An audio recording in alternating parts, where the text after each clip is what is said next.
Hello everyone, this is Hairy Nick. How are you guys going? Welcome back to the desolate wasteland of the Junkyard, where we have a look at some X-Wing ships that just aren't doing so great right now. This week we're over to the Scum faction because we're going to have a look at the Kihraxz fighter, something that was heavily requested both on YouTube and on the Patreon Discord. Now, I believe Kihraxz is correct. I know I have a habit of pronouncing words incorrectly, but I checked the wiki article. It says Kihraxz. You don't pronounce the X for some reason, but there's an X in there. This was a ship built by Mandel Motors, specifically for the Black Sun Syndicate, and flown by lots of bounty hunters as well. It was built in response to Incom's X-Wing, the T-65, and if you have a look at the actual ship, you can see the fuselage and cockpit is very, very similar to that of an X-Wing. Indeed, it had a lot of different kinds of designs over its life in the extended universe, and you can actually see images here of the cockpit both being at the very front of the ship, which is actually the way FFG modelled their version of the ship, as well as being in the centre of the fuselage just like an X-Wing. Now, over its time in X-Wing, it was introduced way back in 1st edition. It was one of the first Scum ships ever put into the game. In fact, it came out the wave after the initial block of Scum ships, and just like it exists in the EU, it functions in the game very similarly to an X-Wing, still does to this day. Its issues back in the day was it wasn't really that efficient or didn't really do anything special compared to X-Wings. The key thing it was able to do back then was it could take missiles and elicit, something the X-Wing couldn't really boast. Apart from that, didn't really have a lot going for it, wasn't really all that efficient, and as a result didn't really see all that much play. In fact, right after the Kihraxz came out, we had things in the Scum faction like the Jumpmaster, the Lancers, even the Quad Jumpers to some extent, and things like the Kihraxz just really weren't that sought after. It wasn't really efficient, it wasn't really versatile. As a result, it fell by the wayside. Now, during 1st edition as well, it did get a fix in the form of an Ace Pack, where it got this title, which I guess if it were to exist now would be a configuration. The Vaksai title for a 0-point buy-in gave the Kihraxz fighter 2 additional modifications and reduced the cost of all of the upgrades on it by 1 point. And if we're talking about 2nd edition, that would be the equivalent of reducing the cost of everything by 2 points. And there's a reason that this was particularly powerful in 1st edition. During the tenure of 1st edition, we had a lot of incremental band-aid patches that occurred in the game that were applicable to a lot of different ships. Upgrades that were designed to help sort of push along certain archetypes that were falling behind due to power creep. And a lot of those were free or very cheap. Because of the Vaksai title, the Kihraxz fighter was able to sort of just vacuum up all of these upgrades, and as a result had a reasonably efficient and powerful ship.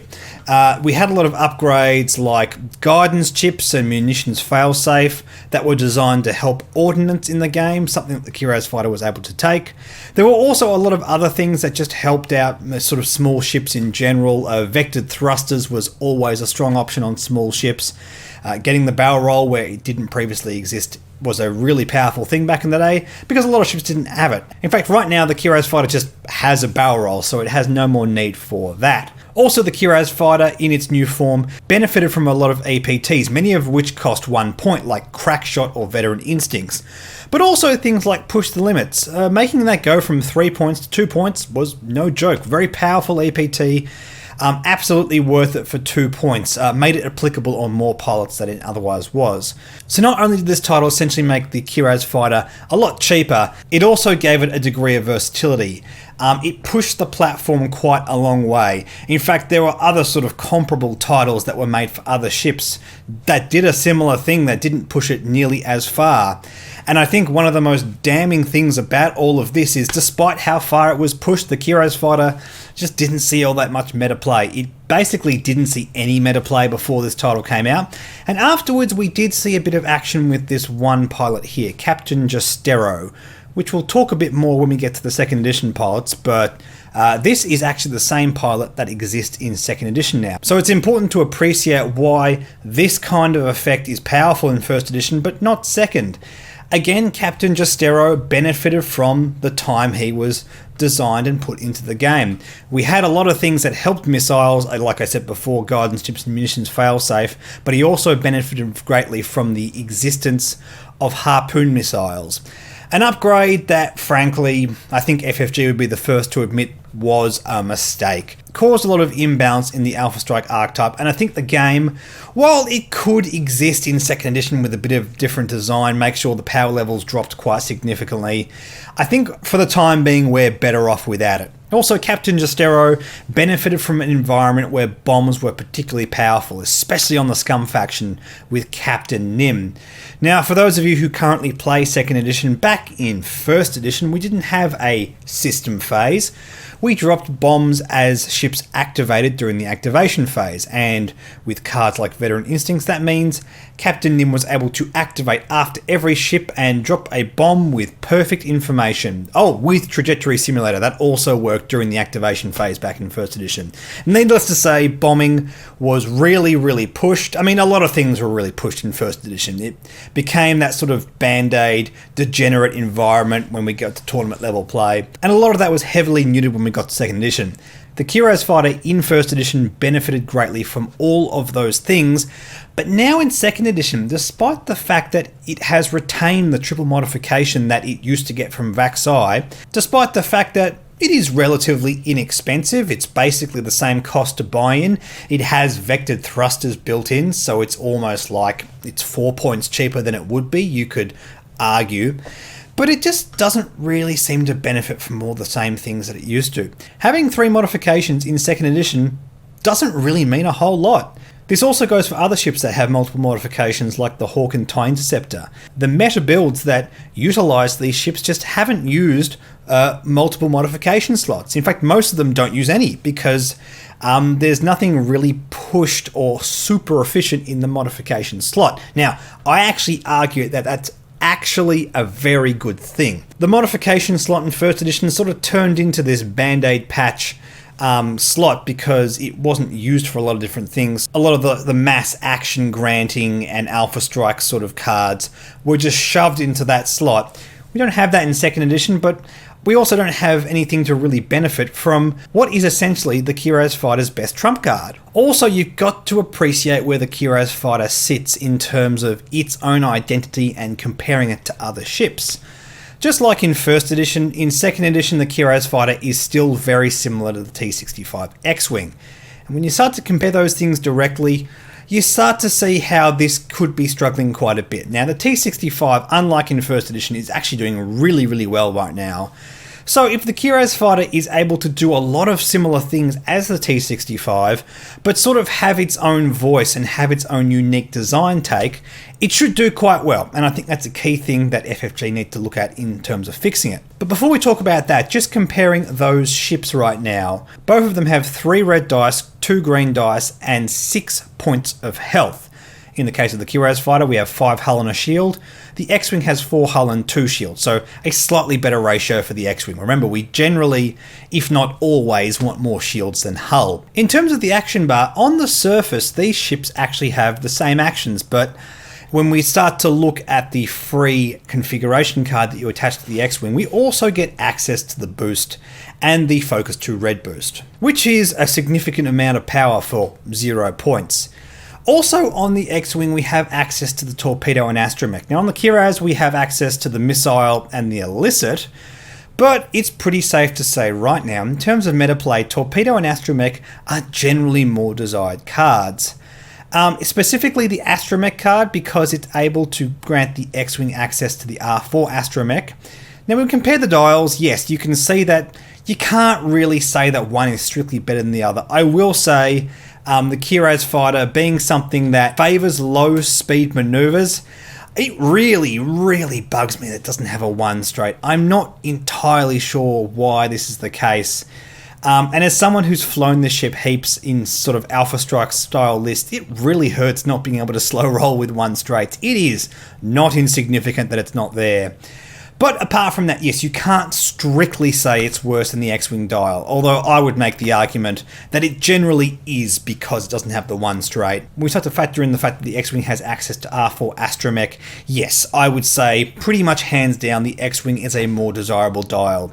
I will say though that yes, the points can change in X-Wing and maybe R4 Astromech will become a bit more expensive. I think right now, considering how powerful it is, considering how excellent it is on the Jedi Starfighter, there's a very good chance it's going to go up in points. So that 2-point buy-in, which is so competitive, I would imagine it's going to go up to at least 3 or 4 points in the next points upgrade. But for the time being, this is the way things are. And I think when we compare these raw stats, yes, the X-Wing, you compare it to the key things that Kihraxz has to offer, and what the Kihraxz has to offer that's different and unique for its platform just isn't really all of that sought after. Also, the buying cost for the Kihraxz fighter is 40 points, the buying cost for the X-Wing is 41 points, and that is not insignificant. It means that the opportunity cost is there. You can fly 5 Kihraxz, you can't fly 5 X-Wing fighters. However, having said that, I don't really believe that flying 5 of these platforms is really what we want to be doing. There are far better ways to benefit from what these guys are doing. They definitely want to take upgrades. They want to benefit from other things in your list. In the example of the Rebels, they want things like Princess Leia flown alongside their X-Wings. So despite the fact there is real opportunity cost built into their points buy-in, I don't think that's really insignificant in terms of list building. That 1 point difference really doesn't impact enough in terms of a 200-point list. And I think if we are going to compare these on a one-to-one basis, which I know they're in different factions and we shouldn't always do this, I think it's pretty safe to say the Kihraxz's power level is definitely larger than a 1 point gap from the X-Wing's power level. Now, having said all of that, I want to have a look at these pilots. Last time we did one of these videos, we spoke about the TIE Aggressor, which had, in my opinion, very average pilots. This is not really where the Kihraxz falls down. In fact, I'm pretty happy with this bunch of pilots. It has retained all pilots from its original expansion in Ace Pack from First Edition, so it has quite a large range, and I'm actually pretty happy with just about all of them. Our buy-in cost for the platform is the Cartel Marauder at 40 points. For a cost of 2 points, we get Initiative 3 and a talent on the Black Sun Ace, which is not insignificant. If there's a build out that costs around about 8 points, you can do a 4 of build with these, something that I love to do in First Edition. Captain Justero is a 3-point buy-in. Again, Initiative 3 with the talent, but you get that ability after an enemy ship suffers damage. If it is not defending, you may perform a bonus attack against that ship. And I think this is absolutely something to keep an eye on.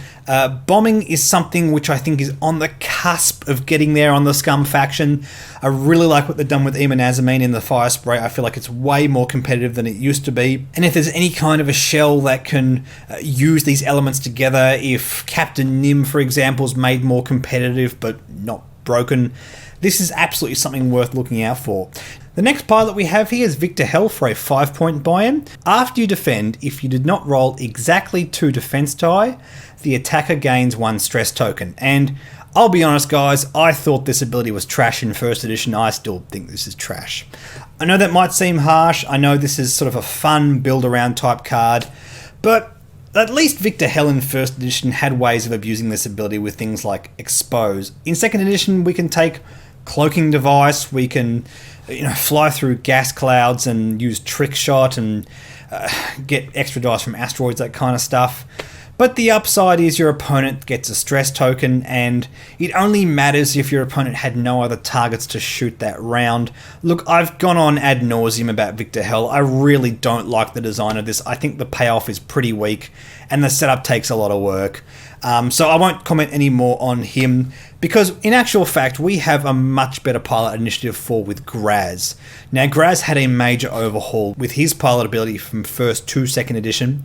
While you defend, if you're behind the attacker, roll 1 additional defense die.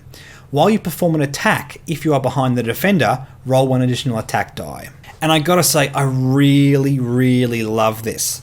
This feels like another Initiative 4 pilot with a pilot ability which is just so relevant, would be so powerful on Initiative 5 and 6, but they put it on Initiative 4, which means you basically have to fly before the aces, but you have a lot of upside from using your positioning from zoning correctly. Also, it uses a mechanic in second edition that they weren't able to in first edition by using that center line on the base to dictate whether a ship is in front or behind of an opponent's ship. And that's kind of fun. I dig that. It doesn't care about firing arcs, it only cares about physical positioning, which is good. It means turreted ships can't rotate their arc to negate this ability. I really, really dig what Kihraxz does, and I would love to see a pilot like this do well.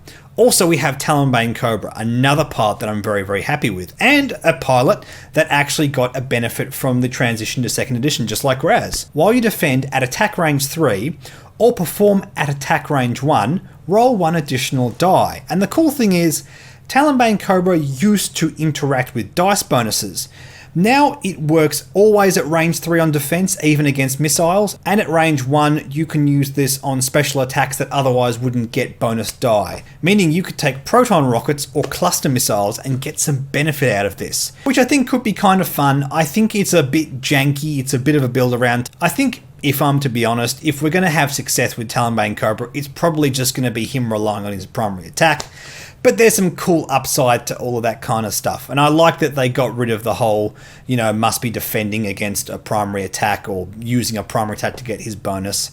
I like the spikiness of the new Talonbane Cobra. And I think the key thing here is we have two pilots which sort of interact on this platform in a very similar way. We have dice leverage over the enemy ship on both Kihraxz and Talonbane. I love these designs, and I think the key to fixing this ship, if indeed FFG do want to have a look at that outside of changing the points, and I genuinely think they should, it should be some way to leverage these abilities.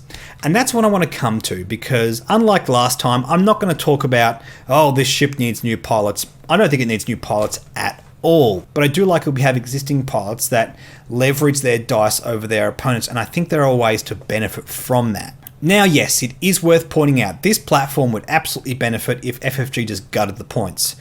I think if everything went down by like 5 points, it'd be way more competitive and would see a certain degree of play. That's not very exciting, that's not what we want to talk about in the Junkyard. I really want to be a bit more creative than that and talk about the ways that FFG can fix these that aren't, bloated and band-aidy like they were in first edition. And I think there's a key thing here on the Kihraxz fighter that was done in first edition that we could revisit in second edition, and it could be done in a much more clean way.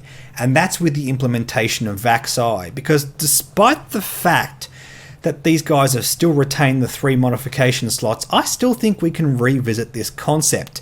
Indeed, there's some really good design techniques that FFG have used in second edition, which this could greatly benefit from.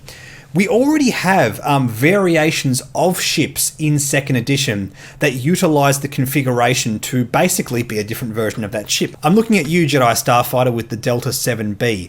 This design is really, really solid. Now, I know people are complaining about the points of the Delta 7B. Those things can always change, which is fantastic. It means that this kind of cool design doesn't fall by the wayside. And I think it's a clear option on the Kihraxz fighter, a variant that allows it to leverage its weaponry over its opponents. That is indeed the key aspect of the Vaksai. And by the way, guys, before I continue talking about this, I will link these Wikipedia articles down below. But the key thing that the Vaksai had over the Kihraxz fighter was it had more powerful weaponry and more space for modification. Now, FFG, if they really wanted to, could make it so that the Vaksai actually gave the Kihraxz more mod slots and the base unit could have less mod slots. I don't know how useful that is, if I'm to be honest. In fact, I'd be more than happy if Vaksai just took a mod slot off the Kihraxz fighter, unless there's a really, really cool mod that the Kihraxz fighter wants. Now, Vaksai is meant to give the Kihraxz fighter more firepower, and specifically with its laser weaponry. It's not about just giving it torpedoes and missiles. And upgrading the lasers on this, I think, is very dangerous in terms of design. Now, we could just give it 1 more red dice. I'm a little trepidatious about giving basically what is a jouster, and the pilots sort of back this up, just a 4 red dice attack. It's very, very dangerous when we have pilots that already interact with the amount of dice. It means you can have really, really explosive effects. Now, I know that can be reflected in the points, but I don't think having a fix that just skyrockets the points is really desirable. I think if we're going to interact with the primary weapon of this ship, it should be in a different way. Kind of like how calibrated laser targeting on the Jedi Starfighter gives it almost a third dice. It's more like having 2.5 dice. That's the way I think of this upgrade. I'd like a Vaksai configuration for the Kihraxz that gives it 3.5 attack dice. Whether that be adding focus results, converting focus results, probably not rerolls, because rerolls are already mathematically so close to just adding dice anyway. But I like those kind of design space. Indeed, if we had something that could just say, okay, you can convert up to 2 focus results on every attack, that's very, very significant when you can roll more and more dice. And that combos beautifully with Talonbane, Cobra, and Graz. Basically, there's a rule of thumb when it comes to X-Wing dice. What should I do? Roll more dice or convert focus? The answer is actually a secret third option, is do both. If you can roll more dice and convert them, it actually creates a very powerful way to leverage these pilot abilities. And that's the kind of thing I want to see with Vaksai. It's very true to the lore of what this is trying to do, and it helps us leverage the existing pilots being something that I believe is something that's already desirable in the game. I think the design on these pilots are already fantastic. So that's the kind of direction I think this kind of thing could go in. And in the meantime, with all those mod slots, without any way to really benefit from these abilities, considering we have other effects of ships that are just more versatile, a bit more efficient, and can just frankly attack better than these guys already, I don't think these guys are going to see meta play until that point. Anyway, guys, in the comment section, what do you think? Do you think the Kihraxz fighter's fine? Or do you think it needs a massive fix? What do you think that fix could be? Also in the comment section, let me know what you'd like me to talk about in future Junkyard videos. In the meantime, guys, thank you so much for watching. Don't forget to like and subscribe, like me on Facebook, follow me on Twitter and Reddit. Please consider supporting my Patreon, and thank you so much to all of my existing patrons, especially you guys on the Discord who helped me work out these videos. I will catch you guys in the next one.